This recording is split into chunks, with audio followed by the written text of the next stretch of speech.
Good quality feed is vital if your cows are to do well.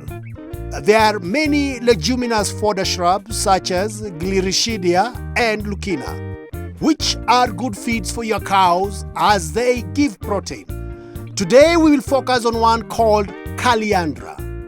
When you grow your own Calandra, you'll have very nutritious protein for your cow all year round, and you can save money from buying supplements. We have invited Moses Buloa from World Agroforestry or ICRAF to give Rose some advice on how best to manage Calandra. Now, Rose, why did you plant Calandra? Okay, I planted Calandra because I heard that it has some proteins and it's good for the cows. Yes. When I mix with other feeds. Aha. So, yeah. Moses, apart from being fodder for the cows, what are the other uses of Calandra?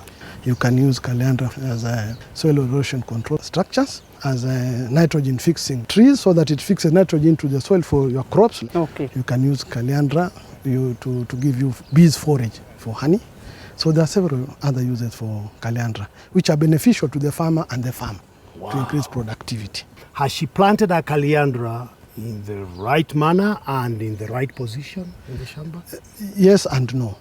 Yes, she has planted it in the right position in the farm, that is at the edge of the farm and on the ridge to control erosion. However, she has left some gaps for Calandra. Gaps? Yes, there are gaps. Where are these gaps? Shall we see them? Yeah, why not?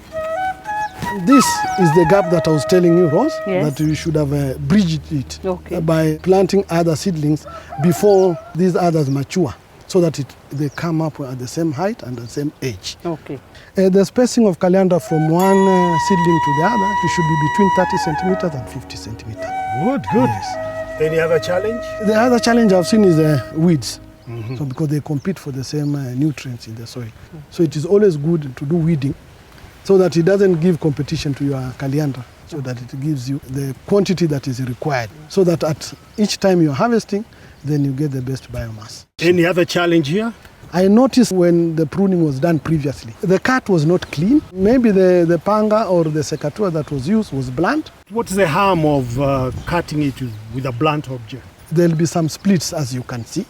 And when there are splits, then water will infiltrate into the Calandra hedge, and then it damages the crop. So how should the farmer prune? There was somewhere where they had grown well. I can go there and then demonstrate how it should be done correctly. So Moses, why is this a good example of pruning? This reed sprout is over 1 meter in height, which is ideal. And the thickness of the branch is not more than 1 centimeter. So the dairy animals can easily chew it, and the nutritive value is still good. Yes. So good. That is why it is always good to do pruning after the shoots are like 1 meter high. The hedge should be uniform so that it gives you that aesthetic value and also the pruning height, so that you can always tell now my Calandra is ready for pruning. One cow requires 500 Calandra seedlings for you to be able to feed it for 1 year consistently. Okay. So for 4 cows, you require 2,000 of them. Remember, farmers, 30% of your cow's daily feed should be made up of proteins, such as those found in shrubs like Calandra.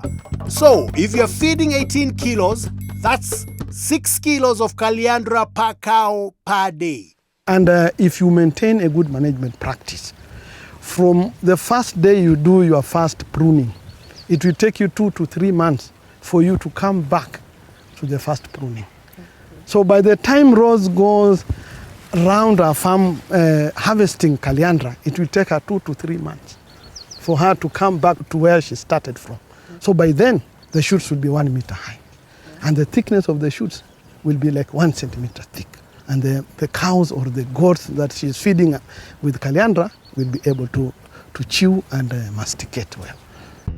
500 shrubs harvested every 2 or 3 months will provide 1 cow with feed throughout the year. Harvest Calandra every 2 to 3 months, ideally when it's 1 meter tall, which is a stem less than 1 centimeter wide.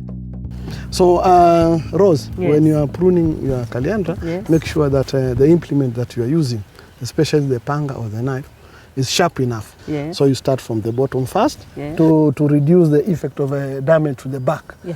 So you cut it from the bottom, and then you come and cut it from the top, but in a slanting manner. Okay. The branch is 1 meter, Yes. and you can see the thickness is 1 centimeter, Yeah. and the cut is in a slanting position, Yeah. so that it gives you a clean slanting cut. Yeah. Yes. The advice is so useful to see the tools you are using when cutting the caliandras. I also learned that the cutting should be 1 meter. With me, I used to see only the sprouted. I go and cut, and in the near future, the ones I'm going to plant, I'll manage them nicely, even the filling of the cups.